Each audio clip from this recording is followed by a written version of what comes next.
नमस्कार दोस्तों, PCM concept motivational talk में आपका स्वागत है। लास्ट टाइम मैंने आपको थ्योरेटिकल सारा कंपोनेंट कंप्लीट करवा दिया था, वर्क एनर्जी थ्योरम और उसके बाद पोटेंशियल एनर्जी और उसके बाद conservation of energy. Work energy theorem कब कब एप्लीकेबल है, जबकि वो हर जगह एप्लीकेबल है, और जो कंजर्वेशन ऑफ एनर्जी कब कब एप्लीकेबल है, जब हमारी नॉन कंजर्वेटिव फोर्सेज यहाँ तो एक्ट ना कर रही हों, यहाँ work done by non conservative forces zero हो, या एक्सटर्नल एजेंसी के द्वारा जो काम किया जा रहा है वो जीरो हो, तब कंजर्वेशन ऑफ एनर्जी लगा सकते हैं। वर्क एनर्जी थ्योरम हमेशा ही एप्लीकेबल है। तो आज मैं वर्क एनर्जी थ्योरम के और वर्क एनर्जी एंड पावर के जो जेई मेंस 2022 में आए हुए हैं फिजिक्स के कुछ क्वेश्चंस लेके आया हूँ। आज हम 10-12 क्वेश्चन ट्राई करेंगे, तो ज़्यादा समय ना लेते हुए बस मैं एक चीज़ दिखाना चाह रहा हूँ इन क्वेश्चन में कि बड़ी आसान है। अगर आपको कॉन्सेप्ट का पता है तो आप आराम से इनको घर बैठ के सॉल्व कर सकते हैं, एग्ज़ाम में सॉल्व कर सकते हैं। Only thing required is knowledge of concept and practice. अगर आप पहले कॉन्सेप्ट समझ लें, उसके बाद आप प्रैक्टिस करें, तो आपको बहुत ही आसानी से चीज़ें हल हो जाएंगी। तो एक एक करके शुरू करते हैं। पहला क्वेश्चन लेते हैं। A boy ties a stone of mass 100 gram to the end of 2 metre long string and whirls it around in horizontal plane. तो कोई लड़का ऐसे ऐसे घुमा रहा है उसको हॉरिजॉन्टल प्लेन में, ऐसे स्ट्रिंग को घुमा रहा है। String can withstand maximum tension T जो है, लेट अस से ये बॉय है यहाँ पे और उसको ऐसे रोटेट कर रहा है हॉरिजॉन्टल प्लेन में। तो जो टेंशन टी है, टी जो है मैक्सिमम वैल्यू कितनी हो सकती है, that is equal to 80 newton. So tension T जो 80 न्यूटन है। Maximum speed with which the stone can revolve is k by pi revolution. v is equal to k by pi revolution per minute. So ये unit जो है velocity के unit नहीं है, speed के unit नहीं है, मीटर पर सेकंड में नहीं है। सो हमें इसको मीटर पर सेकंड करना है। The value of k is, उसने k की वैल्यू हमसे पूछी है। हमें मास दिया हुआ है, स्ट्रिंग का मास है 0.1 kg एंड उसके बाद हमें रेडियस दिया हुआ है, radius is 2 metre. So radius is 2 metre. So ये क्वेश्चन है, हमें k की वैल्यू फाइंड करनी है। सो सबसे पहले अगर मैं इसको सिंप्लीफाई कर लूँ तो 1 मिनट में k बाई पाई रेवोल्यूशन कर रहा है। इसका मतलब है कि अगर सेकंड की बात करें तो एक सेकंड में कितना करेगा, k बाई 60 पाई रेवोल्यूशन पर सेकंड। इसको हमने 1 मिनट में इतना कर रहा है तो 60 सेकंड में इतना कर रहा है, तो 1 सेकंड में कितना करेगा, इतना करेगा। अब ये रेवोल्यूशन है, सो एक रेवोल्यूशन में कितना डिस्टेंस कवर कर रहा है, एक रेवोल्यूशन में डिस्टेंस कवर कर रहा है। अगर इसका रेडियस r है तो देन रेवोल्यूशन में डिस्टेंस कवर कर रहा है, that is equal to 2 pi r। So इतनी रेवोल्यूशन में कितना डिस्टेंस कवर करेगा, this will become velocity is equal to k by 60 pi into 2 pi r, and ये अब हमारा हो गया metre per second. So units हमारे क्लियर हो गए। यहाँ से अगर हम इसको कैंसिल करें, सो वेलोसिटी अगर मैं यूनिट्स की बात करूं, this will become k into R divided by 30 metre per second. अब हमारा काम बिल्कुल सरल हो गया, हमने यूनिट्स सारे ऐसे यूनिट में कर लिए। उसके बाद हमें पता है यहाँ पे इस क्वेश्चन में जो टेंशन है, that is giving the necessary centripetal force mv² by r। Maximum centripetal force कितनी हो सकती है, 80 न्यूटन।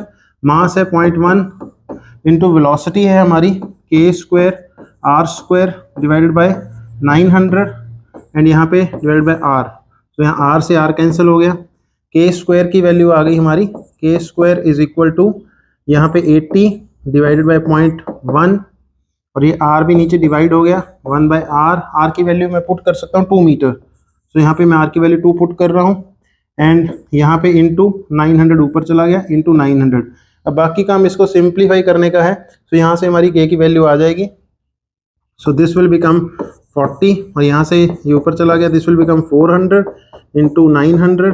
सो ये k² है। सो इसका मतलब k कितना हो गया, यहाँ से आ गया 20 इंटू 30। सो ये हमारा हो गया 600। सो k की वैल्यू आ गई हमारी 20 इंटू 30 600। सो ये 600 C इज द आंसर। सो बड़ा ही आसानी से क्वेश्चन किया हमने। टेंशन टी की वैल्यू mv² बाई r, हमें पता है सिर्फ टेंशन ही सेंट्रीपिटल फोर्स सप्लाई कर रही है। दिस इज द कॉन्सेप्ट, यहाँ पे यही कॉन्सेप्ट इन्वॉल्व है। नेक्स्ट क्वेश्चन देखते हैं फ्रेंड्स। नेक्स्ट क्वेश्चन है particle experiences variable force. Force variable है, x कंपोनेंट जो है 4x i कैप है, y component 3y² j cap है। Horizontal xy plane, assume distance in metre, force is in newton. If particle moves from point, यहाँ से particle जो है move कर रहा है, यहाँ पहुंच रहा है, in xy plane kinetic energy changes by, kinetic energy कितना चेंज होगा। सो क्लियर क्वेश्चन है जी, यहाँ पे काइनेटिक एनर्जी जो है चेंज कर रही है एंड इसका मतलब है change in kinetic energy is equal to change in kinetic energy as per work energy theorem. This is equal to work done, this is equal to force into distance, so यहाँ पे integral आ जाएगा, integral force into distance. So यहाँ पे component है तो हम इसको एक्स कंपोनेंट को यहाँ कर लेंगे 4 into X into D X plus integral 3 into Y square into D Y. X component कहाँ से कहाँ जा रहा है, 1 से 2 हो रहा है, X component changes from 1 to 2, Y component change हो रहा है 2 to 3, Y component changes from 2 to 3। ये आपका सॉल्व हो गया, इसको आपने सिंपल इंटीग्रेशन सॉल्व करनी है। 4x का बन गया 4 into x square by 2, it implies 2x square. यहाँ पे आपने लिमिट्स पुट करनी है 1 से 2 प्लस 3y, वाई स्क्वायर का हो गया वाई क्यूब बाई 3, सो ये 3 कैंसिल हो जाएगा, यहाँ पे आ जाएगा वाई क्यूब, ये है 2 to 3, सो लिमिट्स पुट करनी है। तो यहाँ पे आ गया 2 इंटू, यहाँ पे हो गया 4 माइनस 1 प्लस 27 माइनस 8। तो इसको हम सॉल्व कर सकते हैं, this will become 6, 3 into 2 6, so this will become 27 minus 2, so this is equal to 25 joule, so 25 joule is the answer, so C is the answer। so बड़ा ही simple question, work energy theorem से change in kinetic energy उसने पूछा है कि change in kinetic energy कितनी होगी, kinetic energy changes by that is equal to work done, work done is equal to F dot ds, F ds, इसको x component को अलग, y कंपोनेंट को अलग, सिंपल इंटीग्रेशन किया, उसके बाद हमने वैल्यू सबमिट करी और ये 25 जूल आ गया। नेक्स्ट क्वेश्चन ट्राई करते हैं। नेक्स्ट क्वेश्चन थ्योरेटिकल क्वेश्चन है, सिंपल क्वेश्चन है, stone of mass m tied to a string is being whirled in a vertical circle. So remember friends, मैंने आपको वर्टिकल सर्कल का कॉन्सेप्ट कराया था कि अगर स्टोन यहाँ पे टंगा हुआ है, लेट अस से दिस इज स्टोन, इसको यहाँ से वर्टिकल सर्कल में मूव करना है। सो क्वेश्चन है with the uniform speed, speed uniform है, tension in the string is same throughout the motion, जो टेंशन है क्या सेम होगी throughout the motion, minimum at the highest position, ये जो हाईएस्ट पोजीशन है यहाँ पे मिनिमम होगी, minimum at the lowest position, lowest position पे मिनिमम होगी, minimum when the rope is in horizontal position, यहाँ पे मिनिमम होगी। सो ये क्वेश्चन मैंने आपको करवाया हुआ है, ये हाईएस्ट पोजीशन पे लोएस्ट होती है, कैसे पता चलता है मैं आपको रिवाइज करवा देता हूँ। At the lowest position weight is acting downwards, so हम कहते हैं at the lowest position T minus mg is equal to mv square by r, so T यहाँ पे होता है that is equal to mg plus mv square by r। So tension at the lowest point इतनी होती है, और tension eight this point कितना होता है, टेंशन एट दिस पॉइंट कितना होता है एक बार कैलकुलेट कर लेते हैं। अगर स्टोन यहाँ पे आ गया, सो यहाँ पे इसका भी वेट नीचे एक्ट कर रहा है, टेंशन भी नीचे एक्ट कर रही है, सो जो mg plus t that is equal to mv square by r, so necessary centripetal force जो है दिस इज गिवन बाय दोनों का component, so mv square by r minus mg।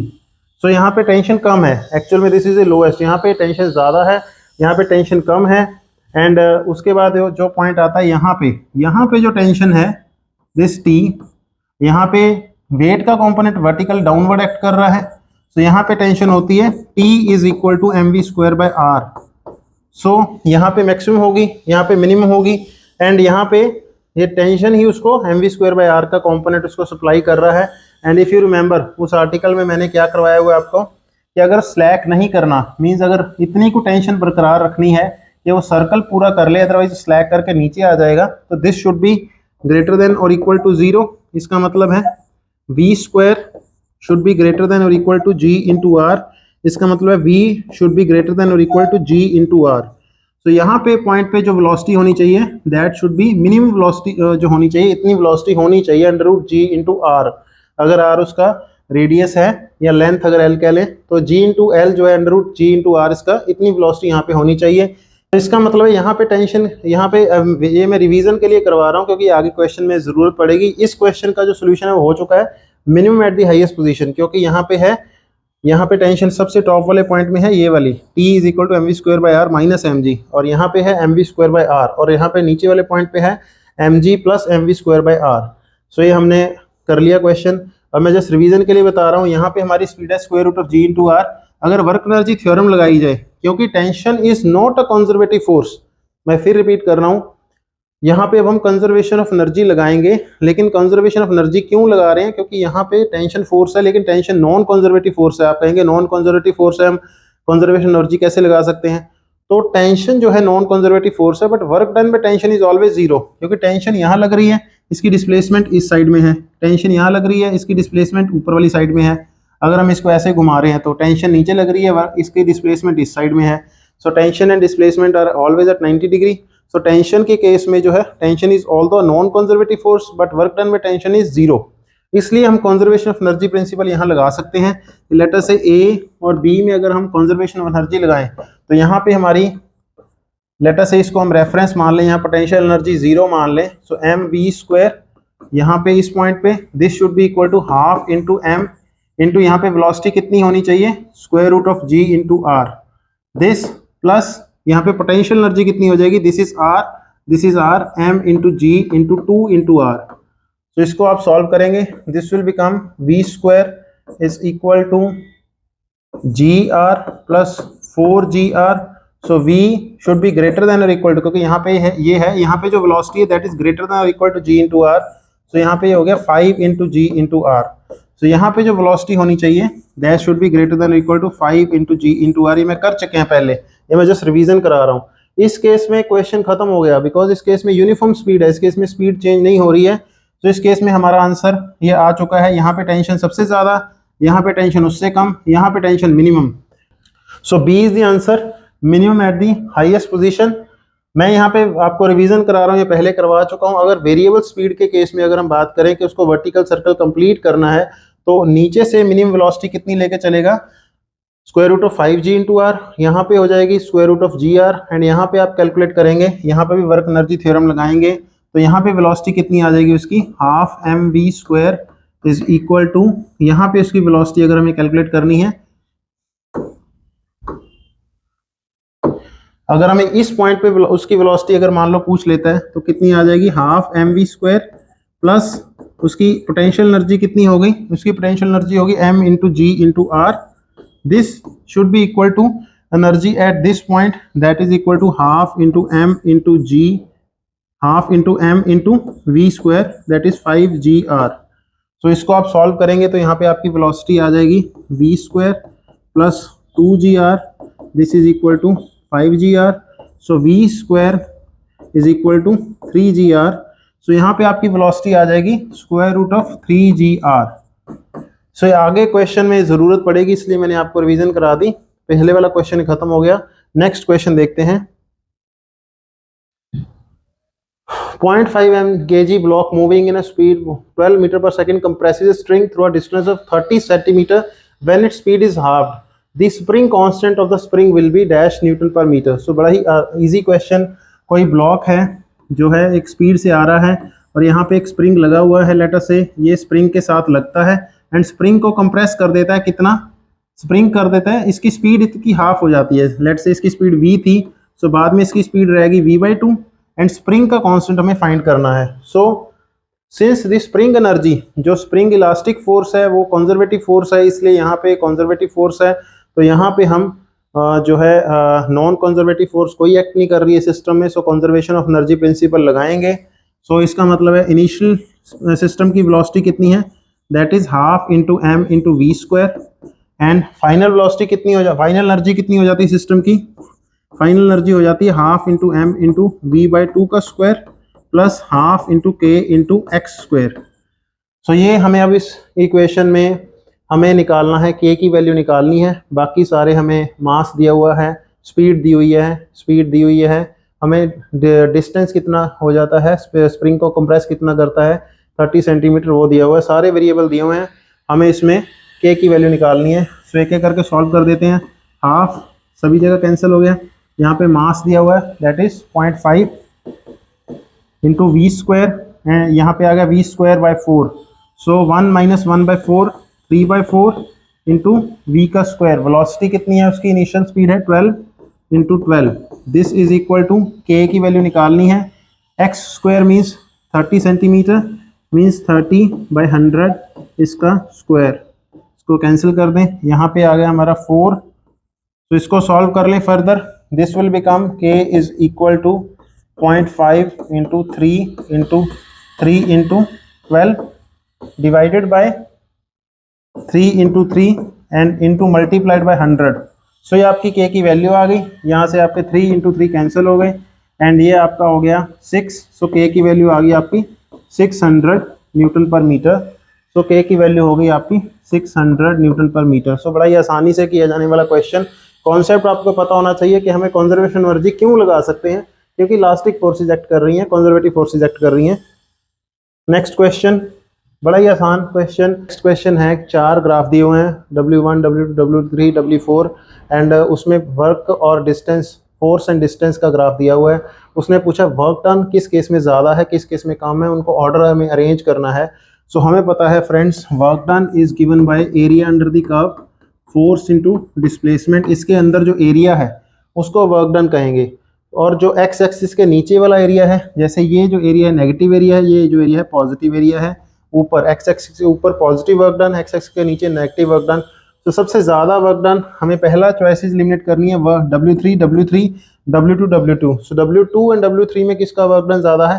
Clearly W3 का work done ज़्यादा है, क्योंकि यहाँ पे ये वाला एरिया हमें एक्स्ट्रा मिल रहा है, ये वाला लास्ट वाला ट्रायंगल एक्स्ट्रा मिल रहा है। सो हमारे पहले 2 चॉइसेस एलिमिनेट हो जाते हैं, C एंड D कैंसिल हो जाते हैं। C एंड D नहीं है क्योंकि W2 नहीं है, सबसे ज़्यादा W3 है। W3 is more than W2, W3 is more than W2। अब नेक्स्ट चॉइस है W1 एंड W4 में work done in 1 and work done in 4। सो यहाँ पे फ्रेंड्स आप देखेंगे वर्क डन इन 4 जो है वो नेगेटिव है, क्योंकि यहाँ पे 2 ट्रायंगल पॉजिटिव है, एक ट्रायंगल नेगेटिव है, एक स्क्वायर नेगेटिव है, और जो स्क्वायर नेगेटिव है इसका एरिया दिखने में बड़ा लग रहा है। सो वर्क डन 4 जो है वो कम है, वर्क डन 1 जो है जितना पॉजिटिव उतना नेगेटिव है। सो ओवरऑल वर्क डन 1 0 है, एंड इसमें ओवरऑल जो वर्क डन है वो नेगेटिव है। सो हमारा ए चॉइस है, W3 is more than W2, W1 is more than W4। So A is the answer. So ये हमने एलिमिनेशन मेथड से बड़े आराम से कर लिया। सो दिखने में बड़ा टफ क्वेश्चन, इसमें कोई मैथमेटिक्स लगाने की जरूरत नहीं, सिर्फ इतना पता होना चाहिए एरिया अंडर द कर्व का जो एरिया अंडर द कर्व है that is equal to work done. Work done में हमने सॉर्ट आउट करके इसको निकाल लिया। नेक्स्ट क्वेश्चन,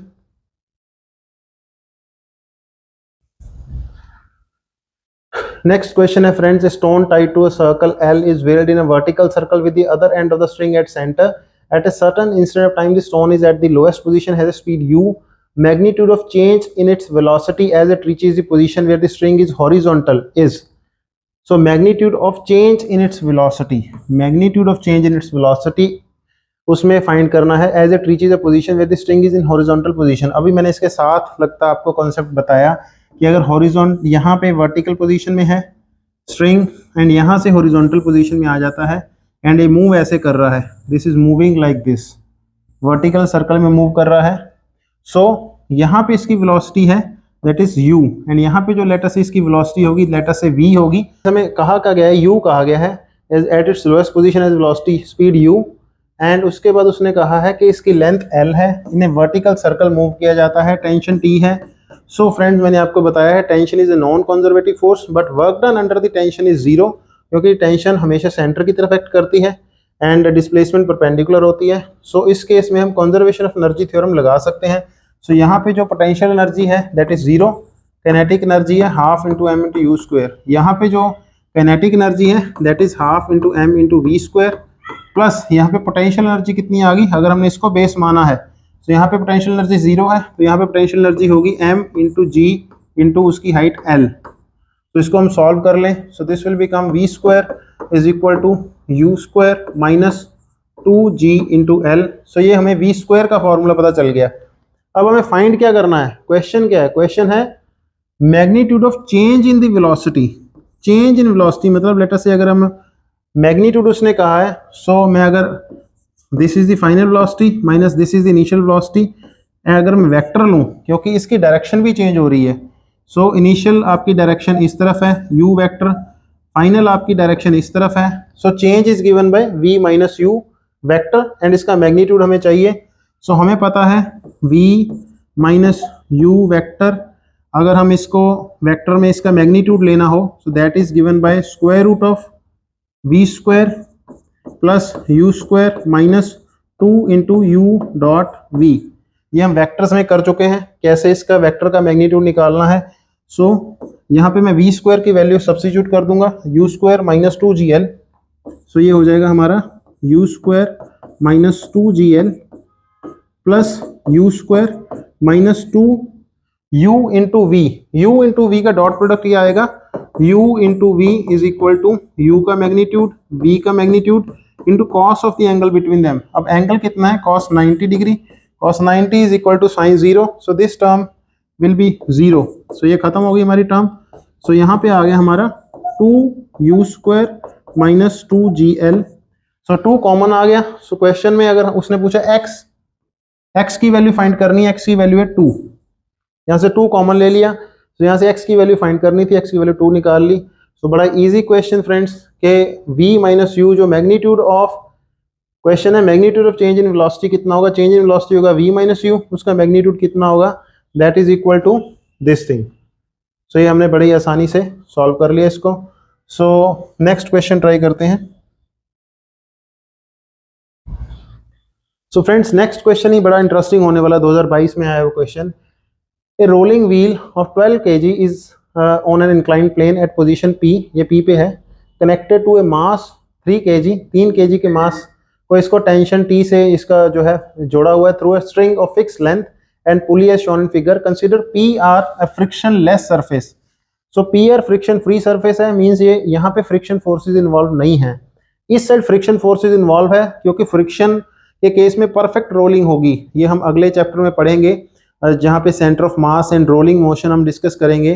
तो यहाँ पे हम देखेंगे, जहाँ पे हम मोमेंट ऑफ इनर्शिया और इसके साथ रिलेटेड टॉपिक पढ़ेंगे, तो हम देखेंगे कि यहाँ पे जहाँ पे फ्रिक्शन होगा, friction is a non conservative force, but इस केस में जहाँ पे ये टच कर रहा है उस पॉइंट पे, जहाँ पे भी ये टच करेगा पॉइंट, उस पॉइंट पे जो फ्रिक्शन के द्वारा वर्क डन होगा वो जीरो होगा, क्योंकि इस केस में डिस्प्लेसमेंट जीरो है। फ्रिक्शन की फोर्स चाहे पीछे की तरफ एक्ट कर रही है, बट उस इंस्टेंट पे डिस्प्लेसमेंट जीरो होती है।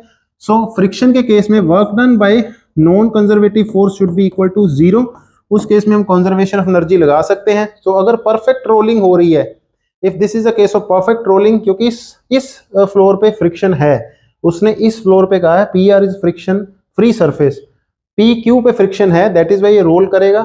उसके बाद उसने कहा है velocity of the centre of the mass of the wheel when it reaches at bottom Q of the inclined plane is given by this formula. So जब ये नीचे आ रहा है तो इसका ये जो है मीटर पर सेकंड इसकी वेलोसिटी है, एंड हमें x की वैल्यू निकालनी है। सो अब कंजर्वेशन ऑफ एनर्जी थ्योरम क्यों लग रही है यहाँ पे, although friction is involved but work done by the friction forces in rolling is zero, इसलिए फ्रिक्शन यहाँ पे हम कंजर्वेशन ऑफ एनर्जी लगा रहे हैं। मैंने फिर बता रहा हूँ, conservation energy is always applicable when work done under the non conservative force and external force should B zero. कोई एक्सटर्नल फोर्स नहीं एक्ट कर रही, फ्रिक्शन की फोर्स एक्ट कर रही है इस प्लेन पे, बट ओवरऑल फ्रिक्शन के द्वारा वर्क डन जीरो है, क्योंकि जब फ्रिक्शन की फोर्स रोलिंग के केस में जब भी फ्रिक्शन की फोर्स एक्ट करती है तो इस पॉइंट की डिस्प्लेसमेंट जीरो हो जाती है। ये हम अगले टॉपिक में भी पढ़ेंगे, अगला रोलिंग मोशन में भी। सो इसके लिए यहाँ पे जो है हम एनर्जी कंजर्वेशन लगा सकते हैं। सो इनिशियली सिस्टम की एनर्जी जो है, अगर हम इसको हाइट को h कह रहे हैं, so that is equal to जो 12 वेट है that is 12 into ji into H, सिर्फ उसकी पोटेंशियल एनर्जी ही है।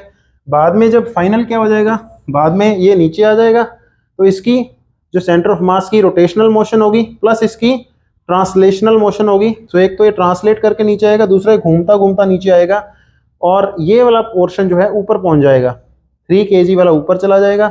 सो 3 kg की पोटेंशियल एनर्जी बढ़ गई, that is equal to 3 into ji into h, plus final energy कितनी है सिस्टम की, इनिशियल एनर्जी सिस्टम की कितनी थी 12gh, फाइनल एनर्जी सिस्टम की 3gh, और ये नीचे आ गया, that is equal to half into 12 into we का स्क्वायर, ये वी हमने फाइंड करना है, प्लस इसकी जो है half into I into omega the square.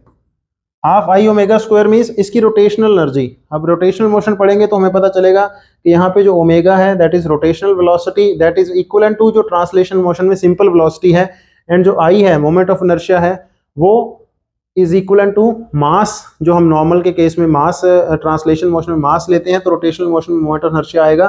So ये हमारी फाइनल जो है रोटेशनल एनर्जी होगी, ये हमारी कनेटिक एनर्जी होगी, और ये हमारी पोटेंशियल एनर्जी हो गई। सो ये हमारा वर्क एनर्जी जो ये हमारा है कंजर्वेशन एनर्जी प्रिंसिपल एप्लीकेबल है। यहाँ से हमने वी निकाल लेना है। मोमेंट ऑफ इनर्शिया उसने नहीं दिया हुआ, सो आई इंटू ओमेगा स्क्वायर को हम लिख सकते हैं सिंपल, अगर मैं व्हील का एम आर स्क्वायर लूँ, m r omega square, and क्योंकि मैं मान के चल रहा हूँ कि परफेक्ट रोलिंग हो रही है, तो मैं मान के चल रहा हूँ परफेक्ट रोलिंग है, तो m into r omega square बन जाएगा m इंटू वी का square. So m r omega square बन जाएगा m वी स्क्वायर। सो यहाँ पे इसको मैं इसलिए इस साइड ले आऊँ, this will be 9gh, this is equal to this will become half m v square, this is half m v square और यहाँ पे ये क्या था, half into I omega square, half into I omega square, this will become m we square. So ये हमने कहा था हाफ एम वी स्क्वायर, और ये आई ओमेगा स्क्वायर की जगह भी मैं एम वी स्क्वायर पुट कर सकता हूँ। Half M we square plus half M we square, ये हो गया हमारा एम वी स्क्वायर। सो यहाँ पे अगर मैं वेलोसिटी वी स्क्वायर की वैल्यू निकाल लूँ 9gh डिवाइडेड बाई एम, और यहाँ पे वैल्यूज अगर सब्स्टिट्यूट कर दूँ, दिस विल बिकम 9 इंटू जी की वैल्यू उसने कहा है, जी की वैल्यू हमें नहीं यूज करनी। सो यहाँ पे हम अगर वैल्यू सब्स्टिट्यूट करें 9 into ji into h divided by mass, mass कितना है 12 kg। So this will become 3 by 4g into h, this is equal to v square, so v will become square root of 3gh upon 2, so square root of 3gh upon 2, और velocity है कितना, this is equal to 1/2 into square root of x into g into h। so दोनों side अगर हम इसको काट लें, so this will become यहाँ से x is equal to 3, so यहाँ पे x is equal to 3 is the answer। यहाँ पे मैं 3 kg का मान के चल रहा हूँ, फाइनल सिस्टम जब यहाँ पे पहुंच चुका है, यहाँ पे जब इस पुल्ली को टच कर गया, यहाँ पे 3 की वेलोसिटी 0 हो गई। आप ये भी सोच सकते हैं कि 3 भी जो है मोशन में है, जब 3 भी मोशन में है तो कई जगह ये भी देखा है मैंने कि 3 की भी वेलोसिटी काउंट करते हैं। तो मेरा ये मानना है, मैंने इसमें काफ़ी दिमाग लगाया, मेरा मानना है कि सिस्टम जब इनिशियल स्टेज पे है उसकी एनर्जी कितनी है, उसकी एनर्जी है 12gh। सिस्टम जब फाइनल स्टेज पे पहुंच जाएगा, जब यहाँ पे पहुंच जाएगा, तो इसमें इसकी मोशन होगी 12 kg will be in the motion, 3 kg at rest होगा। सो 3 kg की पोटेंशियल एनर्जी ले ली, एंड 12 वाले की मैंने किनेटिक एंड 12 की रोटेशनल एनर्जी ले ली जो व्हील का आई ओमेगा स्क्वायर से, तो उस हिसाब से मैंने कैलकुलेट किया, तो x is equal to 3 is the answer. Next question try करते हैं। सो नेक्स्ट क्वेश्चन है फ्रेंड्स पावर के ऊपर। सो पावर मैंने अभी टॉपिक करवाया नहीं है, मैं अभी पावर का टॉपिक पे आऊंगा, बट इन जनरल मैं डिस्कस कर लेता हूँ। Power is defined as rate of change of work done. So rate of change of work done, अगर मैं dw, अगर इंस्टेंटेनियस पावर की बात करता हूँ, dw is given bye f dot dr। सो यहाँ पे पावर अगर dw की f डॉट dr लिख दें, और dt को अगर मैं इसके नीचे ले जाऊँ, so this will become dr upon dt, so this is equal to f dot v। So power होता है force into velocity, force and velocity का डॉट प्रोडक्ट। एंड अगर मैं dw is equal to p dt करूँ, p dt, इसका मतलब work कितना हो जाएगा, work is equal to integral of p dt। So इसका मतलब है, ये मैंने लास्ट टाइम कहा था, ये भी हम डिस्कस करेंगे।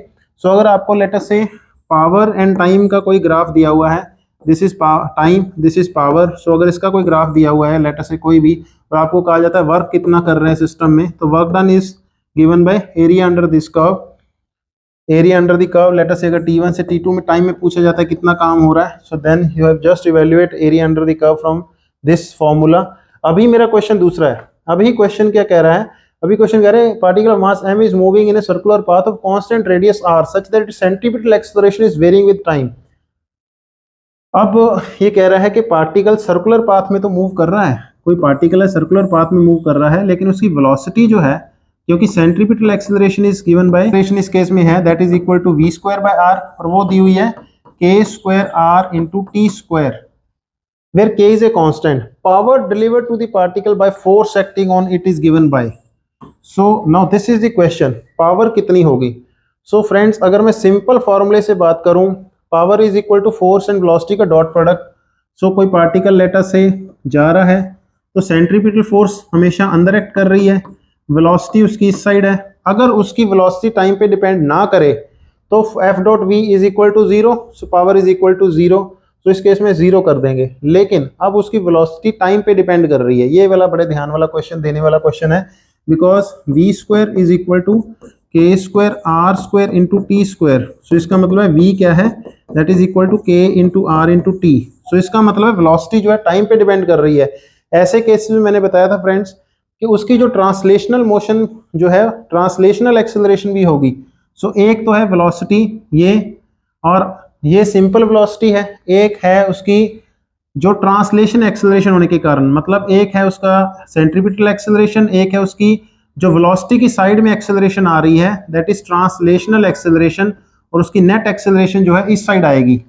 जो नेट अगर बात करें, ये मैं आपको सेंट्रीपिटल एक्सेलरेशन वाले टॉपिक में करवा चुका हूँ। सो इस केस में इसकी velocity that is KRT, and translational जो होगी that acts along the direction of velocity that is given by dv/dt। So translational जो एक्सेलरेशन है that is equal to d/dt into k into r into t। So k is the constant, so k आपका constant है, r constant है। So centripetal acceleration आपकी ये है, जो उसकी ट्रांसलेशनल एक्सेलरेशन आ रही है along the direction of velocity वो kr है। पावर जो है, पावर में ये वाली एक्सेलरेशन आपकी काउंट होगी, power is equal to force dot with velocity. So यहाँ पे फोर्स की वैल्यू सब्स्टिट्यूट कर दें, that is equal to m into a translational dot velocity, क्योंकि इनकी डायरेक्शन सेम है। ट्रांसलेशनल एक्सेलरेशन जो है along the direction of velocity ही आएगा। सो यहाँ पे आ जाएगा m इंटू ट्रांसलेशनल एक्सेलरेशन हो गया k into r dot product cos 0, v की वैल्यू में अगर सब्स्टिट्यूट कर दूं that is equal to k into r into t। So this will become m k square r square into t। So this is the power. So power की value है m k square r square t, c is the answer, m k square r square t। So यहाँ पे मैंने power का topic briefly touch किया है। Next question करते हैं, बड़ा easy question. Next question, pendulum is suspended bye string of length 250 centimetre, A mass of Bob of the pendulum is 200 grams, A Bob is pulled aside until the string is at 60 degree with the vertical as shown figure, after releasing the bob maximum velocity attained by the bob will be। जब यहाँ पे release करेंगे, यहाँ पे इसको पकड़ा हुआ है, मींस यहाँ पे इसकी सिर्फ पोटेंशियल एनर्जी है। इसका मतलब है अगर मैं इसको एक यहाँ पे दिस इज लेट अस से L, सो ये हमारा हो गया यहाँ पे, अगर इसका L है सो ये कंपोनेंट कितना हो गया, let us A, this is B, this is C। So A B कितना हो जाएगा, that is equal to L cos theta, cos theta means cos 60 degree, cos 60 is equal to sin 30 degree. So L A B कितना हो गया हमारा L/2। सो मतलब इसको L/2 हमने नीचे से उठा दिया। अगर मैं C को पोटेंशियल एनर्जी का 0 लेवल मान लूं, सो यहाँ पे टेंशन फोर्स एक्ट कर रही है और कोई फोर्स एक्ट नहीं कर रही है। Tension force although non conservative but work done under it is 0, so we can use conservation of energy principle। इसको D से रिलीज करूंगा, so D पे इसकी पोटेंशियल एनर्जी है at point D potential energy है m into G into height BC, m into G into BC that is equal to m into G into BC क्या है, total length L है, L minus AB कितना है L/2। सो इसकी potential energy है, तो इसकी पोटेंशियल एनर्जी है इनिशियली सिस्टम की पोटेंशियल एनर्जी है mgL/2, and this should be equal to kinetic energy at point C, क्योंकि C पे हम पोटेंशियल एनर्जी 0 मान रहे हैं। So this should be equal to half into m into v का square at point C। Maximum velocity attained by the bob will be at point C only. So यहाँ से 2 and 2 cancel हो गया, m से m cancel हो गया, v is equal to square root of g into L। इसको आप solve कर लें, 10 इंटू L की वैल्यू है हमारी 250 सेंटीमीटर। सो 250 सेंटीमीटर को हम मीटर में कन्वर्ट कर लें, so this will become 25 square root and this is equal to 5 metre पर सेकेंड। सो 5 मीटर पर सेकेंड इज द आंसर। यहाँ पे आ जाएगा maximum velocity attained by the bob is 5 metre पर सेकेंड। नेक्स्ट क्वेश्चन ट्राई करते हैं। Next question is another very simple question, जो आपको पता चलेगा particle of mass 500 gram is moving in a straight line with velocity, velocity is variable now, v is equal to b into x raised to the power 5/2, work done by net force during its displacement from x is equal to 0 to x is equal to 4 metre पर second. Work done पता करना है, so simple है work energy theorem से, work done is equal to change in kinetic energy. So हमें work done कहा गया है, so change in kinetic energy means kinetic energy final minus kinetic energy initial. So हमें b की value भी दी हुई है एंड हमें सारे पैरामीटर दिए हुए हैं। यहाँ पे काइनेटिक एनर्जी फाइनल हो गया half into m into we square final minus half into m into we square initial. So half into m, mass की वैल्यू कितनी है 500 grams means half kilogram, v final का square, v final means when x is equal to 4।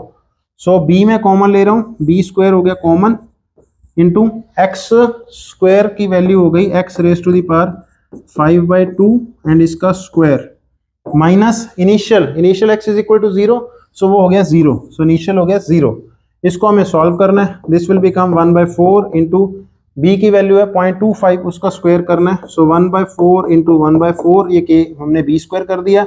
यहाँ से 2 cancel हो गया, x raise to the power 5, x है हमारा 4 सेंटीमीटर 4 मीटर। सो यहाँ पे हो गया 4 रेज़ टू द पावर 5।